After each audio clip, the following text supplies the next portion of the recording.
안녕하세요. 저는 오늘같이 비가 오는 날이면 오래전 제 곁을 떠난 사랑하는 한 사람이 더욱더 생각이 납니다. 그 사람은 바로 남편이에요. 지금 저와 함께 한다면 얼마나 더 좋았을까요? 저와 남편은 서로 어려운 가정 형편 속에서도 아주 열심히 살아왔어요. 부품에 붙어 있는 고무를 칼로 떼어내는 일을 했던 저는 그곳에서 납품을 하던 남편을 처음 만났어요. 서로 일을 하면서 도움을 주다가 어느새 서로에게 끌리게 되었고, 그렇게 저희는 결혼을 했어요. 양가 부모님이 다 안 계신 저희는 형편에 따라 사진관에서 사진 한 장을 찍고 아주 소박하게 저희만의 결혼식을 올리고 월세 작은 방 하나에서 시작을 했어요. 저는 얼마 있지 않아 임신을 하게 되었고 남편은 너무 좋아했지만 저는 좋으면서도 한편으로는 마음이 그리 편하지만은 않았어요. 아이가 생기기 전에 둘이서 더 바짝 모아야 하는데 지금 저희 형편에 덜컥 임신을 하는 바람에 생각했던 대로 할 수가 없게 되었으니까요. 제가 다니고 있던 회사는 고무 냄새가 많이 나는 곳이라 혹시나 태아에게 나쁜 영향이 갈까봐 다닐 수가 없었어요. 그래서 임신을 알자마자 바로 그만두었어요. 아이 없을 때 더 바짝 모아야 하는데 지금 임신이 될 게 뭐람? 너무 걱정하지 마. 설마 삿입에 거미줄이라도 치겠어? 지금은 우리 아기만 생각하자. 당신은 늘 긍정적으로만 이야기해. 그래서 싫어? 아니, 난 그런 면이 좋아서 당신이랑 결혼한 건데. 남편은 무슨 일이든지 긍정적으로 이야기를 했어요. 처음에는 말만 그렇게 하는 무책임한 사람인가 싶었었는데 남편은 말만 그렇게 할 뿐 그것을 해결하려고 노력했었어요. 남편의 그런 성격 때문에 저는 힘든 일이 생겼을 때에도 걱정스러운 일이 생겼을 때에도 잠시 그 일을 잊을 수 있었어요. 남편은 지금은 주간에만 일을 해서 급여가 적지만 교대 근무를 하는 곳이면 야간 수당이 있어 급여를 더 받을 수 있다며 걱정하지 말라며 저를 다독여 주었어요. 남편은 다니고 있던 직장을 그만두고 2교대를 하는 섬유 공장에 들어가게 되었고 저는 집에서 자동차 전선 부업을 하며 조금이라도 생활비에 보탰어요. 그리고 10개월 후 저희에겐 눈에 넣어도 안 아플 사랑스러운 아들이 태어났어요. 교대 근무를 하던 남편은 주간에 일을 할 때에는 괜찮았지만 야간에 일을 할 때에는 일하는 시간 외에는 잠을 자야 해서 아들과 함께 놀아주는 시간이 부족했었고 남편은 그걸 늘 안타까워했어요. 국민학교에 들어간 아들은 친구들은 가족들과 동물원에도 가고 놀이동산에도 가는데 왜 우리는 가족들과 그런 곳에 가지 않느냐며 보채는 날이 많아졌어요. 저희는 아들만은 우리처럼 힘들게 살게 하고 싶지 않아 열심히 일했는데 정작 아들과의 추억은 별로 없었죠. 그런 아들을 위해서 남편은 몇 년 동안 일했던 곳을 그만두고 주간 근무만 하는 곳으로 이직을 했어요. 밤낮이 바뀌어 일하다 보니 남편의 몸도 많이 지친 상태였고요. 급여는 조금 더 적어졌지만 가족과 함께 할 수 있는 시간이 많아져 저와 남편은 만족하며 살았어요. 특히나 아들이 저희보다 더 좋아했죠. 남편이 퇴근하고 집에 돌아오면 아들은 축구공을 들고 학교 놀이터로 가기 바빴어요. 토요일 저녁이면 제가 만들어준 김밥을 사들고 남편과 아들은 밤낚시를 즐겨 갔었고, 그 다음날 저희 집 메뉴는 생선구이와 매운탕이었어요. 아들은 남편과의 밤낚시를 가장 좋아했어요. 하지만 아들이 점점 커가고 교육비 들어갈 곳이 많아지자 생활비가 부족해지기 시작했어요. 부모님의 도움을 받지 못하고 자란 탓에 아들만은 남부럽지 않게 키우고 싶었던 남편은 퇴근 후 배달 알바를 시작했어요. 저는 그런 남편이 너무 고맙기도 하고 짠하기도 했어요. 비가 부슬부슬 내리던 컴컴한 어느 날 밤에 남편과 한잔하기 위해 저는 부추전을 만들고 기다렸지만 늦도록 남편은 돌아오지 않았어요. 그날 배달 갔던 남편은 그만 빗길에 미끄러져 사고로 세상을 떠나고 말았어요. 평생 가족을 위해서만 살아온 남편이었는데 저는 정신이 반쯤 나갔었고 아들도 아버지의 죽음이 너무나 컸었는지 방황하기 시작했어요. 중학교에 다니던 아들은 학교를 안 가는 날이 많아졌고 밖으로 나다니다 늦은 밤이 돼서야 집으로 돌아왔어요. 의지하던 남편의 죽음과 온순했던 아들의 방황에 저는 점점 더 지쳐갔어요. 어디 갔다가 이제 와? 학교. 담임 선생님께서 연락하셨는데 너 오늘 학교 안 왔다고 하던데? 엄마는 다 알면서 왜 물어보는 건데? 너 요즘 왜 이렇게 삐딱하게 구는 거야? 내가 뭘 어쨌길래? 네 아빠가 너 하나 잘 키워보겠다고 그렇게 일하다가 돌아가셨는데 너 언제 정신 차릴 거야? 아빠가 그렇게 된 게 내 탓이야? 나를 위해서 그렇게 살아달라고 했어? 아들은 제 가슴에 비수를 꽂는 그런 말들만 쏙쏙 골라서 했어요. 집에도 들어오기 싫은 거 어쩔 수 없이 들어오는 거야. 집에 들어오면 뭐해? 엄마 맨날 그러고 있지. 나도 속 터진다고. 그럼 어떻게 할 거야? 계속 이렇게 살 거야? 예전에 너는 도대체 어디 간 거야? 내가 예전으로 돌아가 주길 바라지 말고 엄마가 먼저 보여줘. 엄마도 아빠 돌아가시고 그렇게 살고 있는데 왜 나만 원래대로 돌아가서 살래? 아들은 방문을 쾅 닫고는 자기 방으로 들어가 버렸어요. 저는 망치로 머리를 한 대 맞은 기분이었어요. 저의 슬픔만 알았지 아빠를 잃고 점점 지쳐가는 엄마의 모습을 본 아들의 마음은 어떨지 생각할 겨를이 없었거든요.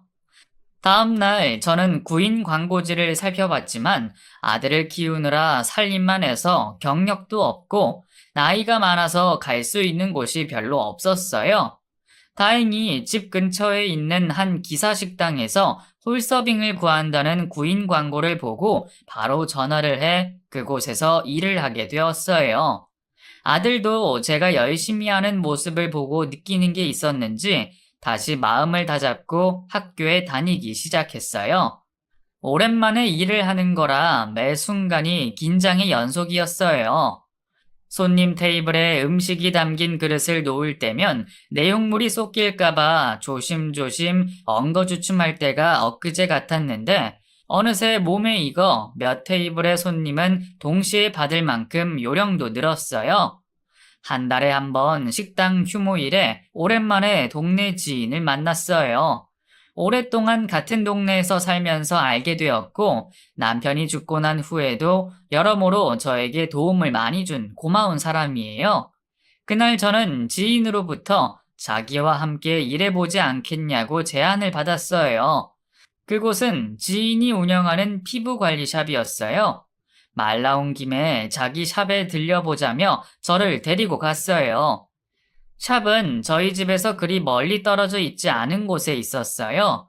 아파트 단지 상가 건물 중간에 위치한 샵은 남향이라 햇살이 많이 들어오고 조용하고 아늑했어요.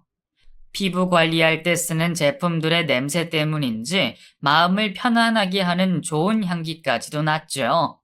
지인은 따뜻한 차를 한 잔 내어오며 자기가 요즘 많이 바빠서 사소한 것까지 챙기기가 힘들다며 자기 옆에서 말하는 것만 이것저것 챙겨주기만 하면 된다고 크게 어려운 일은 없을 거라며 말했어요. 제가 지금 하고 있는 일보다는 더 깔끔하고 몸도 덜 상할 거라며 매출이 늘어나면 급여도 더 올려준다고 좋은 방향으로 생각해 보라고 말했어요. 집에 돌아온 저는 아들과 의논을 나누었어요.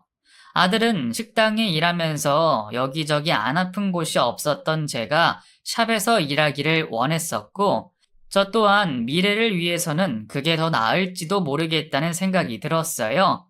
고심 끝에 저는 일하던 식당을 그만두고 지인이 운영하는 샵으로 출근을 하기로 결정을 했어요. 출근해서 먼저 환기를 시키고 청소를 하고 아침에 들어온 제품들을 정리했어요. 낯선 용어들이 적혀 있는 제품들의 위치를 외우는 것도 처음에는 너무 어려웠어요.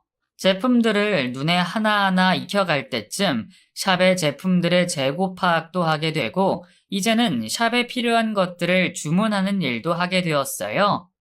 지인은 그런 저를 일당백이라며 제가 있어 너무 편하게 일을 한다며 계속해서 오랫동안 같이 일하자고 했어요. 지인이 운영하는 샵에서 피부를 관리하는 사람들이 너무나 많았어요. 아파트 상가 안에 위치해 있어서 아파트 주민들이 대다수였고, 단골 손님들의 입소문 때문인지 멀리서 오는 손님들도 있었어요. 어떨 땐 손님이 너무 많아 돌아가는 사람들도 생겨나게 됐죠. 샵에서 정신없이 바쁘게 일하며 지내던 어느 날, 지인이 저에게 말을 꺼냈어요. 영우 엄마, 그 자격증 따보는 건 어때? 자격증? 그래, 나도 점점 손님이 많아져서 언젠가는 사람을 하나 더 써야 할 텐데, 영우 엄마가 나랑 손도 잘 맞고 같이 일하면 좋을 것 같아서. 그리고 같이 일하다가 영우 엄마도 샵 하나 차려서 할 수도 있는 거고. 그걸 내가 할 수 있을까? 그럼 할 수 있지. 우선 학원부터 등록해봐. 내가 도와줄 수 있는 건 도와줄게. 그렇게 저는 일을 하면서 학원을 다니고 밤에는 자격증 공부도 같이 했어요. 일과 공부를 병행하는 것이 체력적으로 많이 힘들고 고단했지만 미래를 위해서 버텼어요. 그런 저에게 아들은 함께 공부하면 덜 외롭다며 늘 함께 해주었어요. 그리고 드디어 저는 필기 시험에 합격했고 실기 시험을 준비했어요. 지인의 도움으로 일이 끝난 후 샵에서 열심히 연습한 결과 실기까지 합격해 그토록 기다리던 자격증을 받게 되었어요. 저는 뛸 듯이 기뻤어요. 특히나 저를 옆에서 늘 응원해주던 아들은 저보다 더 기뻐했죠. 저는 지인의 샵에서 이제는 손님들의 피부 관리도 하며 정말 열심히 배우고 또 열심히 일을 했어요. 언젠가는 제가 운영하는 샵을 차리기 위해서였어요. 그리고 저의 꿈은 그리 오래 걸리지 않았어요. 지인은 남편의 해외 발령으로 인해 온 가족이 모두 해외로 나가게 되었고, 저에게 샵을 맡아보지 않겠냐고 했어요. 오랫동안 한 곳에 있었던 터라 단골 손님들도 꽤 있고, 또 제가 몇 년 동안 일을 한 곳이라 정도 깊은 그런 곳이어서 저는 두 번 생각할 것도 없이 샵을 넘겨받기로 했어요. 저의 형편을 누구보다 잘 아는 오랜 지인이었기에 돈 욕심 내지 않고 권리금을 많이 받지 않고 팔아 제가 그동안 일하며 모아두었던 돈과 아들이 그동안 직장 생활을 하며 모아두었던 돈으로 대출 없이 살 수 있었어요. 그렇게 저는 꿈에 그리던 제 샵을 가지게 되었어요. 아들과 저는 우선 샵 이름을 무엇으로 할지부터 정했어요. 막상 이름을 정하려니 쉽게 떠오르지 않았어요. 어떤 게 좋을까 며칠을 고민하다가 아들이 들어오는 사람들이 모두 다 행복해지라고 더 행복샵이 어떠냐고 물었어요. 저는 듣자마자 그 이름이 마음에 들었고 그렇게 저의 샵에 간판이 올라갔어요. 새로 오픈한 건 아니지만 그래도 오는 손님들에게 개업떡을 하나씩 돌리고 저는 제일 처음 이곳에서 일했던 마음으로 더 열심히 일하겠다고 다짐했어요. 그래서 그런지 오는 손님들도 더 많아졌고 연령대도 다양해졌어요. 저도 어느새 직원을 두는 사장님이 되었어요. 샵을 맡은 지 한 달쯤 됐을까 젊은 아가씨 손님 한 명이 찾아왔어요. 혹시 지금 가능할까요? 네, 가능해요. 어디 하시려고요? 시간이 없어서 얼굴만 할게요. 우리 샵에는 처음이시죠? 네, 그 친구 집이 이 근처라 시간이 조금 남아서요. 저쪽에서 옷 갈아입고 여기에 누우세요. 직원의 안내를 받은 아가씨는 옷을 갈아입고 베드에 누웠어요. 관리를 꾸준히 받았는지 피부가 좋으시네요. 제 피부가 조금 예민해서요. 잘 부탁드려요.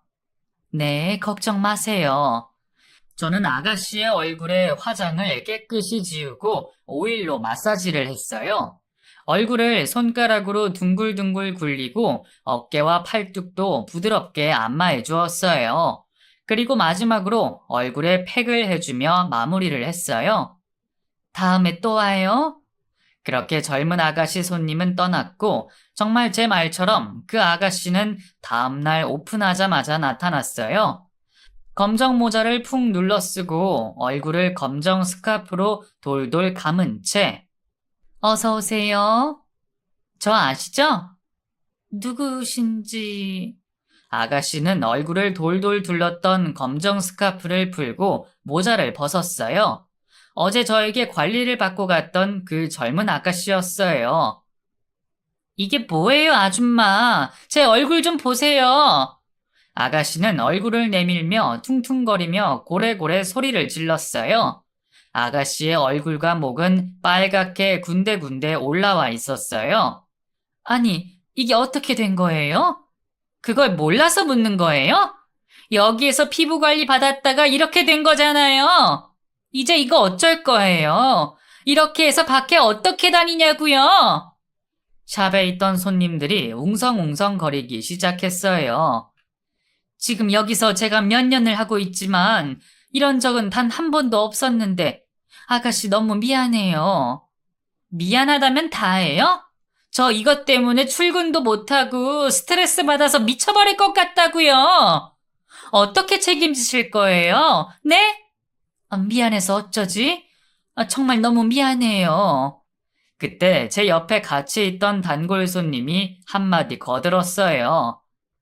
아니 아가씨, 나 여기 몇 년째 다니고 있는데 여지껏 아무 일도 없었어. 아가씨 피부가 예민해서 그렇구만. 아 진짜 이 아줌마는 또 뭐라는 거야? 지금 불난 집에 부채질해요? 아니 나이도 젊은 아가씨가 성깔 있네. 누구는 성깔 없나? 이거 왜 이래? 남이야 성깔이 있든 말든 뭔 상관이야. 이제는 단골 손님과 아가씨와의 싸움으로 번지게 생겼어요. 저는 단골 손님을 말리며 우리 집에서 관리받고 이렇게 됐으니 책임을 지겠다고 말했어요. 어제 관리받았던 비용에 앞으로 병원 치료비, 정신적 보상까지 다 해주세요. 뭐라고요? 제 말 안 들리세요? 다시 말해줘요. 일부러 못 들은 척하는 거야, 뭐야? 비용이랑 병원 치료비까진 이해하겠는데 정신적 보상이란요? 이 얼굴로 어디 다니지도 못하고 감옥에 갇힌 죄인처럼 꼼짝없이 집에만 갇혀있게 생겼는데 당연한 거 아닌가요? 왜 이래요 자꾸 진짜. 어이없네. 이봐요. 우리 샵에서 관리를 받고 이렇게 됐다 하니 내 잘못이다 인정한다지만 젊은 아가씨가 해도 너무하네. 도저히 안 되겠네요. 나는 그래도 아줌마 생각해서 여기로 바로 온 건데 신고하겠어요. 이래서 이런 곳에서는 하는 게 아니었는데 내가 어제 뭐에 쉬었는지. 아니 아가씨, 신고를 하다니? 그게 무슨 말이에요? 지금 사람 얼굴 이런 식으로 만들어 놓고 배짜라 이러고 나오니 신고할 수밖에요. 영업 정지를 먹어봐야 정신을 차리지. 아가씨, 좀 진정하고 내 말 좀 들어봐요. 됐고, 나 이제 다 필요 없으니까. 젊은 아가씨의 막무가내에 저는 결국 무릎을 꿇었어요.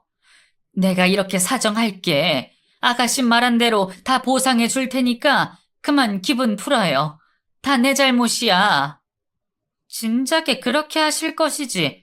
처음부터 해준다고 했었으면 서로 얼굴 붉힐 일은 없었잖아요. 여기 제 계좌번호랑 이름 적어놨으니까 빠른 시일 내로 보내줘요. 아가씨는 메모지 하나를 놓고 떠났어요. 힘없이 앉아있는 저를 단골 손님이 일으켜 소파에 앉혔어요. 어쩌자고 요구하는 걸 다 들어준다고 한 거야. 여기서 저렇게 된 건지 아닌지 어떻게 알아? 그럼 어떡해. 나 이제 겨우 먹고 살만해졌는데 영업정지 먹으면 안 돼. 미련하기는. 자기 양심껏 열심히 하는 거 여기 모르는 사람 있어? 정지 먹었다고 여기 안 올 사람 아무도 없어. 안 그래, 다들? 아, 그럼, 그렇지. 우리가 영우 엄마를 잘 알지. 전현 저거 일부러 돈 뜯어내려고 그러는 거 아니야? 다들 나 걱정해줘서 고마운데, 나 지금 너무 힘들어서 혼자 있고 싶어. 저는 직원과 손님들을 보내고 샵을 일찍 닫고 집으로 돌아왔어요. 1년 365일 문 닫는 날도 일찍 닫는 날도 없었던 그런 저이기에 이른 시간에 집에 있는 저를 보고 아들은 샵에 무슨 일이 있냐고 물었어요. 이러쿵저러쿵 말할 기운도 그렇다고 그런 일이 있었다고 아들에게 말하기도 그래서 몸이 피곤해서 일찍 문을 닫았다고 둘러대고는 방에 들어가 자리에 누웠어요. 아들뻘처럼 보이는 그런 새파랗게 젊은 여자애에게 그런 수모를 당하다니 저는 누워있다가 너무 답답해서 자리에 앉았어요. 옆에 있던 찬물을 벌컥벌컥 마시고는 또다시 자리에 누웠다가 다시 또 앉았다가 너무 분하고 속에서 우라통이 터져버릴 것 같아서 가만히 있을 수가 없었어요. 몇 번을 그리하다 잠깐 잠이 든 건지 문을 두드리는 소리에 깼어요. 엄마, 몸은 좀 어때요? 아까보단 좀 나아졌어. 왜? 할 말 있어? 아니요. 엄마가 좋아하는 전복죽 사다 놨는데 조금이라도 드시라고요. 아들은 제가 아프다는 말에 죽을 사다가 식탁 위에 올려놓았어요. 죽을 먹으면서도 아들은 괜히 제 눈치를 보는 듯 했어요. 엄마 정말 괜찮아. 샵을 맞고 나서 지금까지 쉬지 않고 일만 해서 몸이 조금 지쳤나 봐. 지금껏 병 안 난 게 이상한 거죠. 오늘 푹 자고 나면 내일은 괜찮아질 거니까 엄마 걱정 안 해도 돼. 엄마, 그러지 말고 우리 이번 주말에 가까운 곳에 여행이라도 다녀올까요? 아빠 돌아가시고 십몇 년 동안 제대로 된 여행 못 가봤잖아요. 그럼 그럴까? 네, 그래요. 이번 기회에 엄마도 재충전도 좀 하시고 제가 일정이랑 숙소랑 이것저것 알아볼게요. 아들의 제안에 저는 그동안 너무 쉼없이 달려온 것도 있고 마음도 추스릴 겸 흔쾌히 받아들였어요. 여행 당일날 아침, 아들은 짐을 챙겨 차에 싣고 예약해 놓은 숙소로 출발했어요. 차창 너머로 보이는 하늘이 이렇게나 예뻤나 싶을 정도로 맑고 푸르렀어요. 몇십 년을 앞만 보고 달려왔더니 자연이 주는 아름다움을 잊고 살았던 거죠. 숙소로 가는 중에 휴게소에 잠깐 들러 오징어와 알감자를 사 먹었어요. 알감자가 어찌나 맛있던지 입안에 달콤함이 퍼졌어요. 휴게소에서 들려오는 트로트 메들리 소리는 저의 여행을 더 기분 좋게 해주었어요. 아들은 리어카에서 울려 퍼지는 테이프를 하나 사서 손님들 없을 때 기분 전환하고 싶을 때 들으라며 주었어요. 두세 시간이 좀 지났을까 우리는 숙소에 들어가기 전 근처 마트에 들러 저녁에 먹을 음식 재료들을 샀어요. 여행에서 빠질 수 없는 삼겹살을 듬뿍 사서 숙소로 들어갔어요. 정원이 너무나도 예쁘게 꾸며져 있는 아기자기한 소품들로 꾸며놓은 제가 딱 좋아할 만한 그런 곳이었어요. 너무 예쁘다며 말하는 저를 보며 아들은 미소를 지었어요. 우리는 가져왔던 짐들을 풀고 우선 숙소 바로 앞에 있는 바다를 보러 나가기로 했어요. 탁 트인 바다를 바라보고 있으니 며칠 동안 꽉 막혔던 가슴이 확 트이는 것 같았어요. 아들과 예전에 있었던 일들을 회상하며 모래사장을 걸었어요. 한참을 걷다가 모래사장 한 곳에 자리 잡고 앉아 바다를 바라보며 아들과 이런저런 대화를 이어갔어요. 엄마, 여행 오니 어때요? 마음이 한결 괜찮아졌죠? 너무 좋은데? 이렇게 좋을 줄 알았으면 진작에 올걸. 너무 일에만 몰두했었나 봐. 이제 일만 하시지 마시고 이렇게 저랑 같이 여행도 다녀요. 그래, 그러자꾸나. 저는 아들이 언제 이렇게 엄마를 걱정할 만큼 컸나 대견스러웠어요. 숙소로 돌아온 저는 저녁 준비를 하려 했지만 밖에서는 원래 남자가 다 하는 거라며 아무것도 못하게 하는 아들 때문에 의자에 앉아 아들이 하는 것만 지켜보았어요. 아들은 상추와 깻잎을 먼저 씻어놓고 냄비에다가 된장을 풀고 두부와 야채를 넣고 끓이기 시작했어요. 된장국이 어느 정도 끓기 시작할 때 불판 위에 삼겹살을 올리고 김치, 양파, 버섯, 마늘을 올렸어요. 삼겹살이 앞뒤로 노릇노릇 알맞게 익었을 때 먹기 좋은 크기로 싹둑싹둑 잘라 불판 양쪽으로 올려놨어요. 그리고는 잔에 맥주를 한가득 부어서 저를 한 잔 주었어요. 아들이 해준 음식들을 먹고 있으니 여기가 천국인 듯 싶었어요. 저녁 식사가 마무리될 때쯤 아들이 말을 꺼냈어요. 엄마, 나 사실 결혼할 여자가 생겼어요. 뭐? 사귀고 있던 사람이 있었던 거야? 네, 그리 오래 사귀지는 않았지만 저를 잘 이해해주고 무엇보다 제가 너무 많이 좋아해요. 서로 좋아하면 그걸로 됐지. 엄만 다른 건 다 필요 없고 너만 좋다면 상관없어. 조만간 엄마한테 소개시켜 드릴게요. 엄마도 마음에 드실 거예요. 언제나 내 품 안에 있을 줄 알았던 아들의 뜻밖의 말에 기분이 얼떨떨하면서도 아들의 여자친구에 대한 기대감도 커졌어요. 여행을 다녀온 후 저는 다시 활기차게 샵을 운영했어요. 가끔 지칠 땐 아들이 사다 준 트로트 메들리를 들으면서 스트레스를 풀었어요.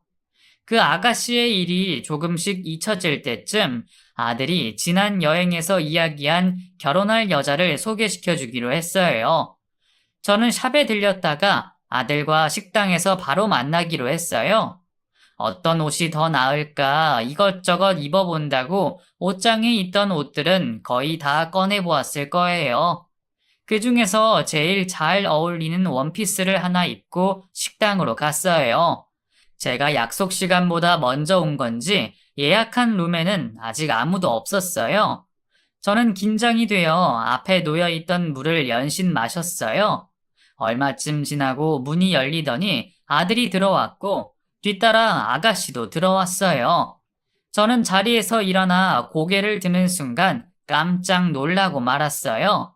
낯이 익은 그녀는 지난번 우리 샵에서 트러블이 생겼다며 보상을 하라고 했던 그 아가씨였어요.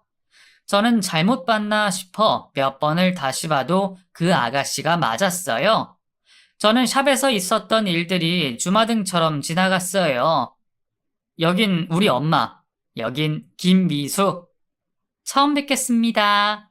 아들의 소개로 아가씨는 고개를 숙이고 인사를 했고 다시 고개를 드는 순간 저와 눈이 마주쳤고 본인도 저를 알아봤는지 안절부절 저의 눈을 피하는 게 느껴졌어요. 아가씨, 난 누군지 기억 다 나지? 저의 물음에 아들은 아가씨를 쳐다봤고 아가씨는 대답을 하지 못한 채 고개를 푹 숙이고 있었어요. 두 분이서 아는 사이세요? 샵에서 한번 봤어. 자리에 앉아요.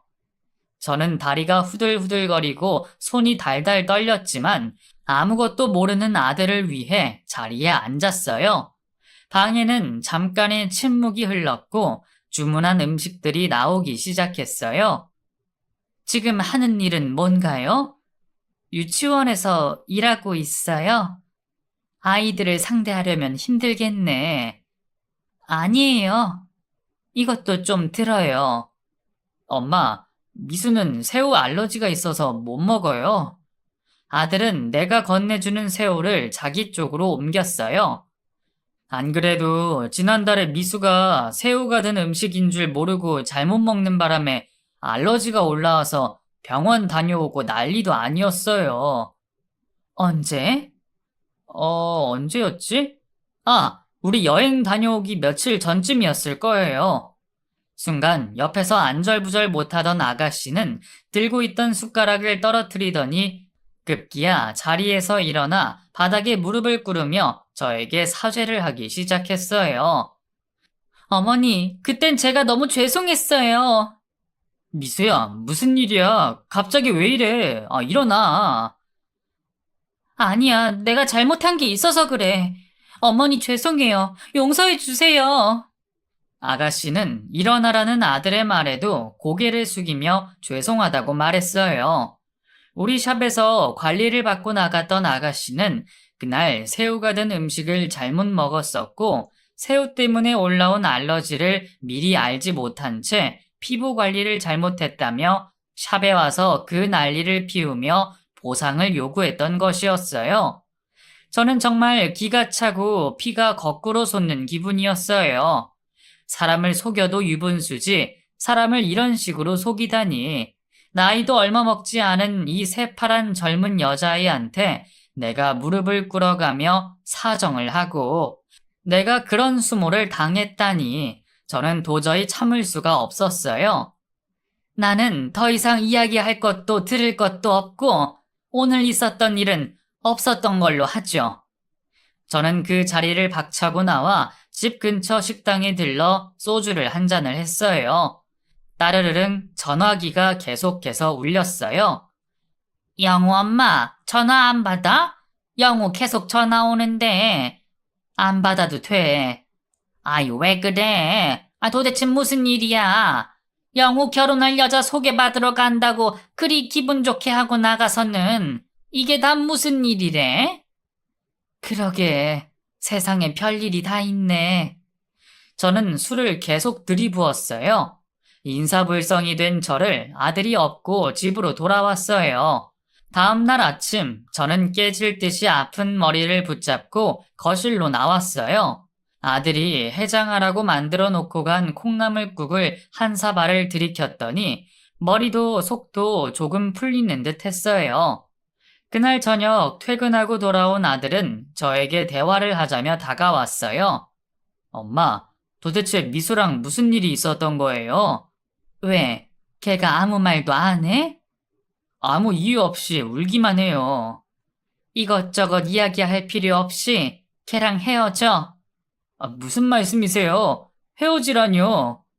걔랑 어디까지 간 건진 모르겠지만 헤어져라. 나는 그런 며느리 보기 싫으니까. 무슨 일이 있었던 건지 알아야 헤어지던지 말던지 하죠. 그냥 아무 이유 없어. 저만 좋다면 아무 상관없다 하시더니 도대체 왜 이러세요? 긴 말 필요 없고 그냥 헤어져. 아들은 제가 이유도 말하지 않고 무작정 헤어지라고만 하니 화가 난 듯 밖으로 나가버렸고 저는 이 상황을 어찌해야 될지를 몰랐어요. 아들만은 제가 그런 일이 있었다는 것을 알게 하고 싶지 않았거든요. 다음날 저는 예전 그 아가씨가 주고 간 메모지를 샵에서 찾았어요. 거기에 적힌 번호로 전화를 해서 만나기로 했죠. 아들과 헤어지게 하기 위해서라면 저는 무엇이든 할 수 있었어요. 아가씨는 저를 보자마자 죄송하다며 또 울기 시작했어요. 저는 그날의 일은 더 떠올리고 싶지 않으니 아들과 당장 헤어지라고, 아들에게 먼저 헤어지라고 말하라고 했지만 그 아가씨는 제 말을 듣지 않았어요. 아들과 결혼해서 저를 더 잘 보살피겠다고 그때의 일은 잊어달라고 말을 했죠. 그러면서 그때 보상금으로 받았던 돈을 봉투에 담아 건네주었어요. 저는 꾹꾹 담아왔던 화를 이겨낼 수가 없어 제 앞에 놓여있던 잔에 든 물을 그 아가씨의 얼굴에다가 확 내다 부었어요. 그때 문이 열리고 어떻게 알았는지 아들이 헐레벌떡 뛰어들어왔어요.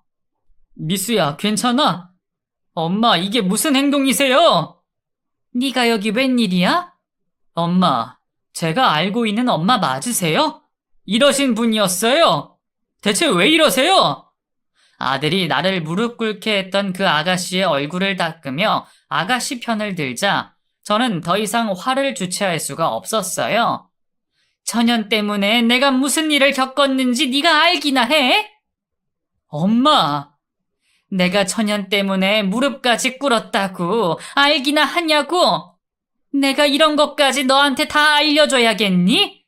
그냥 내가 헤어지라고 할 때 그냥 무슨 일이 있었나 보다 생각하고 그렇게 받아들일 순 없었니? 내가 막무가내로 그럴 사람이 아니라는 건 너도 잘 알잖니? 더욱이 내 잘못이라고 생각했었던 그 일이 전혀 알러지 때문이었다니 내가 피가 거꾸로 솟는다고. 저는 탁자 위에 있던 돈 봉투를 그년 얼굴에다가 던졌어요. 어머니, 그건 오해세요.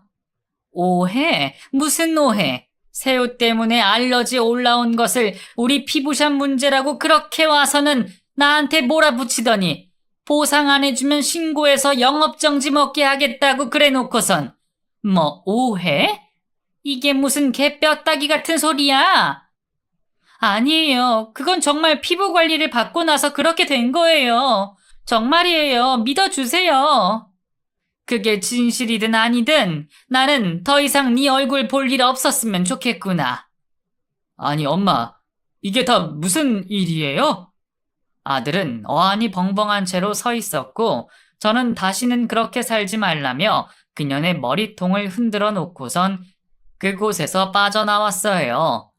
아무것도 몰랐던 아들은 샵에 일하는 직원을 통해 CCTV 녹화 영상을 확인했고 직원에게서 그날 있었던 일에 대해 자세히 듣게 된 아들은 그 아가씨에게 찾아가 한바탕 퍼부은 후 헤어졌고 결혼까지 약속했었던 여자에게 당한 배신감 때문에 아들은 회사에 병가를 내고 몇 날 며칠을 그렇게 집에서만 보냈어요. 밥도 안 먹고 내도록 누워만 있던 아들은 점점 야위어 갔어요. 그런 아들의 모습을 더 이상 보기 힘들었던 저는 예전에 제가 힘들었을 때 아들이 제안했던 것처럼 며칠 여행을 다녀오자고 했어요. 몇 번을 거절하던 아들도 저의 간곡한 부탁 때문인지 같이 여행을 가기로 했어요. 저는 비행기 안에서도 계속 창문 밖만 넋이 빠진 사람처럼 쳐다보는 아들이 그저 가엾기만 했어요. 호텔에 도착한 후 짐을 풀고 근처 식당에 가서 갈치구이와 조림을 주문했어요. 영우 엄마. 어머, 이게 누구야? 언제 한국 들어온 거야? 그곳에서 저는 뜻밖의 저에게 샵을 넘겨준 지인을 만났어요. 온 가족이 다 같이 해외로 나갔던 지인은 한국에 돌아온 지 얼마 되지 않았고 남편이 회사로 복귀하기 전에 잠시 휴양차 제주도 여행 중이라고 말했어요. 이렇게 만난 것도 인연이라며 저녁에 만나서 술이라도 한잔하며 그동안 못다한 이야기를 나누자며 연락처를 교환했어요. 아들과 맛있는 식사를 하고 근처에 있는 바닷가를 걸었어요. 아들은 헤어지고 너무 힘들었었는데 지금은 나아지고 있다고 말하며 곧 예전의 모습으로 돌아갈 테니 너무 걱정하지 말라고 말했어요. 전 그런 아들의 손을 꼭 잡아주었어요. 그날 저녁 지인과 함께 근처 조개구이집에서 소주 한 잔을 나누었어요. 해외에서 있었던 여러 가지 웃지 못할 여러 이야기들을 나누며 분위기가 한껏 올랐어요. 그러고 보니 우리도 참 많이 늙었네. 곧 있으면 애들 결혼도 할 테고. 영우가 우리 유라랑 동갑이었나? 영우는 사귀는 사람 없대? 얼마 전에 헤어졌어. 그래서 내가 이 여행도 같이 오게 된 거고. 저는 그동안의 일을 이야기해 주었어요. 영우 엄마 많이 힘들었겠구나. 영우는 빨리 훌훌 털고 일어날 거야. 걱정하지 말고. 그렇겠지? 서울로는 언제 돌아갈 거야? 유라는 며칠 더 묵는다고 해서 우리만 내일 돌아갈 거야. 영우 엄만? 우리도 내일 돌아가. 서울에 가서 또 연락하자고. 우리는 다음을 기약하며 자리에서 일어났어요. 다음 날 아침 저는 조금 더 머무르다 가겠다는 아들을 뒤로하고 서울로 돌아왔어요. 여행을 다녀오면 늘 재충전이 되는 듯한 느낌이 들어요. 이번 여행에서도 저처럼 아들도 그리 느꼈으면 좋겠다고 생각했어요. 며칠 동안의 여행으로 인해 샵에 신경을 쓰지 못한 저는 좀 더 일찍 샵으로 출발했어요. 여느 때와 마찬가지로 창문을 열어 환기를 시키고 청소를 마친 직원과 커피를 한잔하면서 예약 손님을 기다리고 있었어요.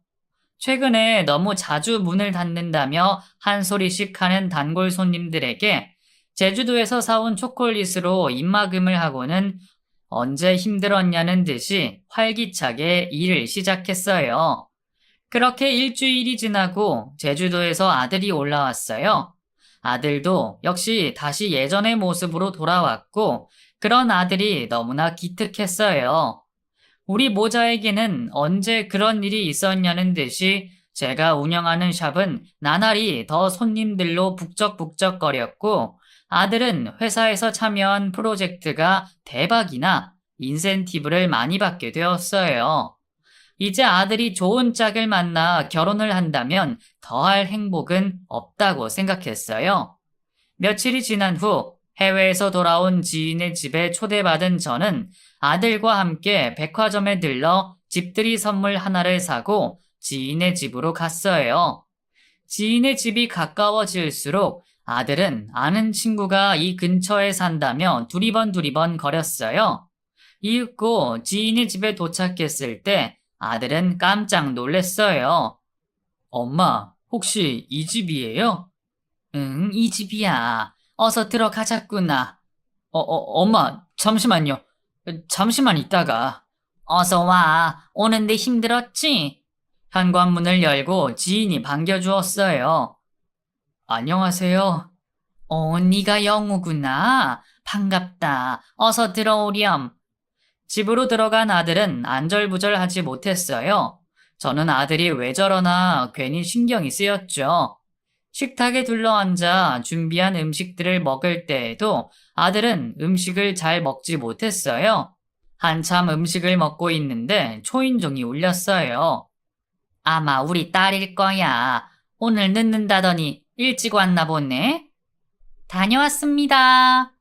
아들은 자리에 벌떡 일어난 채로 지인의 딸은 인사하며 들어온 채로 둘 다 그대로 멈춰 섰어요. 저는 넋놓고 서 있는 아들을 흔들었어요.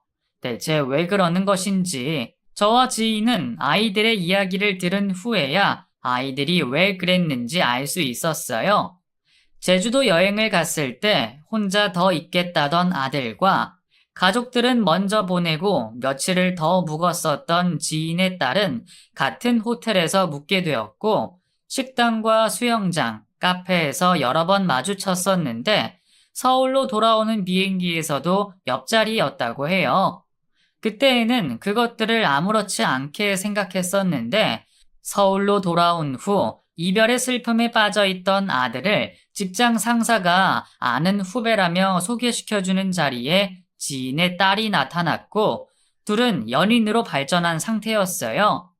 곧 각자 부모님에게 소개를 시켜주며 결혼 승낙을 받으려고 했는데 뜻하지 않은 곳에서 만나게 된 것이었죠. 그래서 둘은 어른이 된 채 멈춰 섰던 것이었어요. 하하, 이런 일도 다 있구나. 영우 엄마는 어때? 나는 사돈 자리가 너무 마음에 드는데? 저야 물론 좋죠. 애들도 서로 좋아하고 양가 어른들도 다 좋으니 애들 혼사 진행시킵시다. 그렇게 아들은 이별의 상처를 딛고 사랑하는 사람을 만나 결혼식을 올렸어요.